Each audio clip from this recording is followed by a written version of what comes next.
তো আজকে শহীদি মৃত্যুর কয়েকটা ফজিলত বর্ণনা করব। প্রথমে কোরআন থেকে শহীদি মৃত্যুর কিছু ফজিলত বর্ণনা করব। প্রথমে কি করব, কোরআন থেকে কিছু আয়াত, যে সমস্ত আয়াতে আল্লাহ শহীদদের মৃত্যু, শহীদদের মর্যাদা, শহীদি মৃত্যুর মর্যাদা বর্ণনা করছেন। কোরআনের পরে আমরা হাদিসে যাব।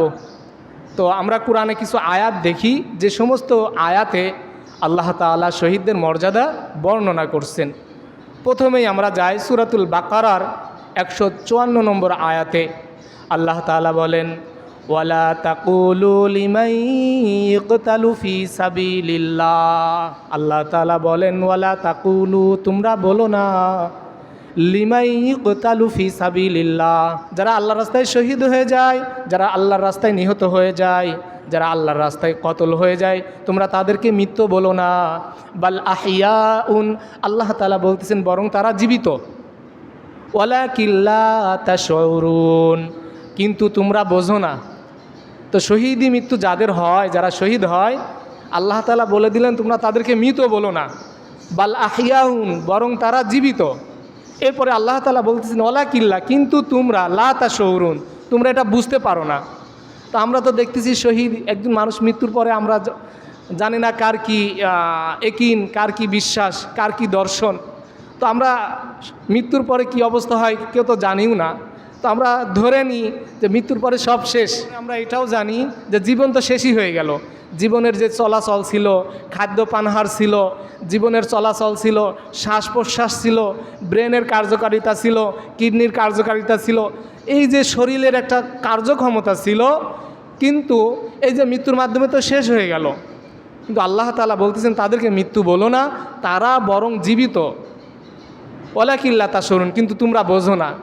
তো আল্লাহ এইসব ব্যাপার বুঝতে হলে আরও অনেক ব্যাখ্যার প্রয়োজন।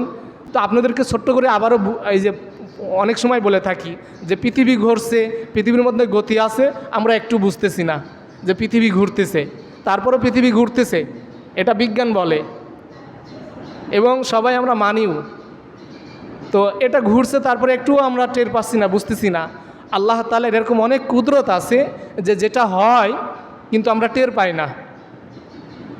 তো ঠিক আল্লাহ তাআলা শহীদদেরকে মৃত্যুর পরে আলাদা একটা জীবন দান করেন, যে জীবনে আল্লাহ তাআলা তাদেরকে রিজিকও দান করেন।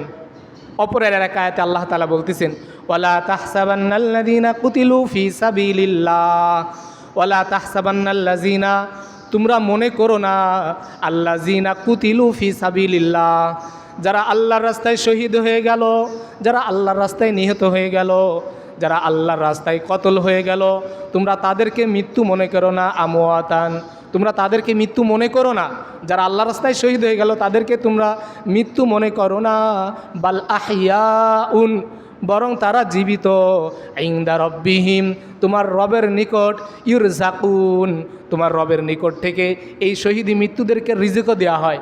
আমরা যেমন দুনিয়াতে রিজেক নিই, আমরা যেমন রিজেক খাই, রিজেক প্রাপ্ত হই, আল্লাহ তাআলা কুরআনে সূরা আলী ইমরানের 169 নম্বর আয়াতে ঘোষণা করে দিলেন, তোমরা যারা শহীদ হয়, আল্লাহ রাস্তায় যারা নিহত হয়, তাদেরকে তোমরা মৃত্যু মনে করো না, তাদেরকে তোমরা মৃত্যু মনে করো না, তাদেরকে তোমরা মৃত্যু ভেবো না, বরং বাল আহিয়াউন, বরং তারা জীবিত আল্লাহ তাআলার নিকটে।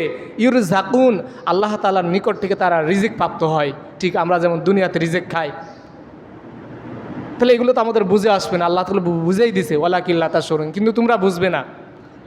আল্লাহ তাআলা অন্য এক আয়াতে বলেন, ওয়াল্লাযীনা হাজারু ফি সাবিলিল্লাহ, আর যারা আল্লাহ তাআলার জন্য হিজরত করে, সুম্মা কুতিলু আও মাতু, যারা আল্লাহর রাস্তায় হিজরত করার পরে কুতিলু নিহত হয়ে যায়, শহীদ হয়ে যায়, আও মাতু, অথবা সাধারণ মৃত্যু হয়। আল্লাহর রাস্তায় বের হয়ে তারা হয় নিহত হয়ে যায়, শহীদ হয়ে যায়, অথবা সাধারণ মৃত্যু হয়। লায়ারযুকান্নাহুমুল্লাহু রিজকান হাসানা, তো এদেরকে আল্লাহ তাআলা উত্তম রিজিক দান করেন। যারা আল্লাহ তাআলার রাস্তায় বের হয়ে যায় এবং আল্লাহ তাআলার জন্য তারা কি করে, জিহাদ করে, এরপরে হয় তারা নিহত হয়ে যায়, কতল হয়ে যায়, অথবা তারা স্বাভাবিক মৃত্যু হয়। স্বাভাবিক মৃত্যু হলেও আল্লাহ তাআলা তাদেরকে রিজিক দান করেন, রিজকান হাসানা। আল্লাহ বলছেন উত্তম রিজিক দান করি। সুবহানাল্লাহ। আর আল্লাহ তাআলা বলেন ওয়া ইন্নাল্লাহা লাহুয়া খায়রুর রাযিকিন, আর আল্লাহ তাআলা হলেন উত্তম রিজেক দাতা। আল্লাহ তাআলা উত্তম রিজেক পৌঁছান। উত্তম রিজেক পৌঁছানোর মতো কোনো মানুষ, কোনো ব্যক্তি, কোনো সরকার, কোনো ক্ষমতাধর কেই নেই যেটা আল্লাহ তাআলা পারেন উত্তম রিজেক দান করেন। আর উত্তম রিজেক দান করনেওয়ালাই হলেন আল্লাহ তাআলা। এরপরে আল্লাহ তাআলা বলতেছেন লাইদখিলান্নাহুম মুদখালান ইয়ারদাউনাহু, আর আল্লাহ তাআলা শহীদদেরকে এমন জায়গায় প্রবেশ করান, লাইদখিলান্নাহুম মুদখালান, এমন জায়গায় প্রবেশ করান, ইয়ারদাউনাহু, শহীদরা সেই জায়গাটা পছন্দ করে, অর্থাৎ জান্নাত সবথেকে পছন্দের জায়গা। আপনি আমার সবথেকে পছন্দের জায়গা। জান্নাতের সুখ আর সুখ, কোনো সময় কষ্ট অনুভব হবে না। এখনই তো আমাদের বিভিন্ন একটু রক্তর সঞ্চালন, শরীরে রক্ত যদি একটু প্রেশার বেড়ে যায় অথবা একটু লো হয়ে যায়, একটু মাথা ঘুরানি, একটু পেশাব পায়খানার বেগ যদি বেড়ে যায়, দুনিয়ায় থাকা অনেক কষ্ট। শরীর ভালো লাগে না, মন ভালো লাগে না, খাইতে ভালো লাগে না, অরুচি লাগে, মাথা ঘুরায়, বমি বমি ভাব, বিভিন্ন টেনশন, পেরেশানি, অসুস্থতা, বিভিন্ন ভোগান্তি দুনিয়াতে। আর জান্নাতে এমন জায়গা, এখানে এ ধরনের কোনো রোগ বালাই, টেনশন, পেরেশানি কিছুই থাকবে না। সুবহান আল্লাহ, সুবহান আল্লাহ। এই জান্নাতে আল্লাহ তাআলা এই পছন্দের জায়গায়, যেখানে মন সবসময় উৎফুল্ল থাকবে, মন পরিপূর্ণ থাকবে, ভরা থাকবে, তৃপ্ত থাকবে, এমন পছন্দের জায়গা। চোখ শুধু প্রশান্তি আর প্রশান্তিই পাবে, মন ভালো থাকবে, চোখ শুধু দেখতেই চাবে, এমন জায়গা, এমন জায়গা জান্নাত। আল্লাহ তাআলা শহীদদেরকে এমন জায়গা দান করবেন। সুবহান আল্লাহ। ওয়া ইন্নাল্লাহা আলিমুন হালিম, আর আল্লাহ তাআলা এই আয়াতের শেষের দিকে বলতেছেন আমি আল্লাহ হলাম মহাজ্ঞানী। আল্লাহ তাআলাই হলেন মহাজ্ঞানী। যে দুনিয়ার এই যে কয়দিন আগে একজনের একটা আর্টিকেল লেখা দেখলাম যে একটা জাহাজ, একটা উড়োজাহাজ তৈরি করতে একজন বিজ্ঞানীর দ্বারা শুধু সম্ভব না, একটা বিজ্ঞানীদের একটা টিম থাকে, অনেকগুলো বিজ্ঞানী মিলে একটা জাহাজ অনেক দিন ধরে রিসার্চ করে এটা তৈরি করে, কিভাবে এটা মধ্যাকর্ষণ শক্তির মোকাবেলা করবে, কিভাবে এটা আসমানে ভেসে থাকবে, এর গ্র্যাভিটি শক্তি, প্রায় 4 ধরনের শক্তি কাজ করে এখানে। এরপরে এই জাহাজটা এখানে শূন্যে ভেসে থাকে, উড়ে যায়। একটা জাহাজের ওজনই কিন্তু অনেক, কয়েক টন বা টনকে টন ওজন হবে। তো এখানে আবার যাত্রী মানুষ চড়ে, এখানে আবার মালসামালা উঠানো হয়। এই জাহাজটার দীর্ঘদিন আমরা চাইলাম, কয়েকটা বিজ্ঞানী চাইলো আর এটা বানায় ফেললো কয়েকদিনে, এমনটা না। এটাকে অনেকবার রিসার্চ করা হয়, এটাকে উড্ডয়ন করার পরে, উড়ানোর পরে এটা ঠিকঠাক চলবে কিনা, বিভিন্ন পরীক্ষা নিরীক্ষার পরে এটা আসমানে ছেড়ে দেওয়া হয়। এরপরেও এখানে ওঠার পরে ভয় লাগে, কাজ করে, বিভিন্ন শক্তি এখানে কাজ করতেছে, জানি এটা হয়তো ক্রাশ হবে না, এটা হয়তো পড়ে যাবে না। কিন্তু এখানে আমি চিন্তা করি, যিনি লেখছেন তিনি বলতেছে আমি চিন্তা করি এখানে কত ধরনের শক্তি কাজ করতেছে, কতগুলো বিজ্ঞানীর মেধা এখানে এক জায়গায় করে দীর্ঘদিনের ফসল একটা এটা আকাশে ভেসে আছে। তো এই যে এর থেকেও কোটি কোটি গুণে বড় পৃথিবী, চন্দ্র, গ্রহ, নক্ষত্র যা কিছু আছে এই পৃথিবী ছাড়াও সব কিছু দেখবেন যে কোনো খুঁটি নাই, ভাসমান, সব কি ভাসমান অবস্থায় আছে। তো দুনিয়ার একটা ছোট্ট জাহাজ তৈরি করতে এতগুলো বিজ্ঞানীর এত সাধনা লাগতে পারে, এত সমস্যা, এত কিছু নিয়ে রিসার্চ করে করে এটা তৈরি করতে হয়। এখানে বিজ্ঞানীদের কাজ লাগে, একজন বিজ্ঞানী দ্বারা হয় না, বিজ্ঞানীদের টিম ওয়ার্ক লাগে একটা জাহাজ উড্ডয়ন করতে। আর এই রকম পৃথিবী, কত পৃথিবী আমাদের অজানা, আমরা হয়তো 9টা 11টা পর্যন্ত আবিষ্কার করতে পারছি। পৃথিবীর থেকেও বড় বড় গ্রহ নক্ষত্র আছে। তো এইগুলা ভাসমান কি অবস্থায় আছে?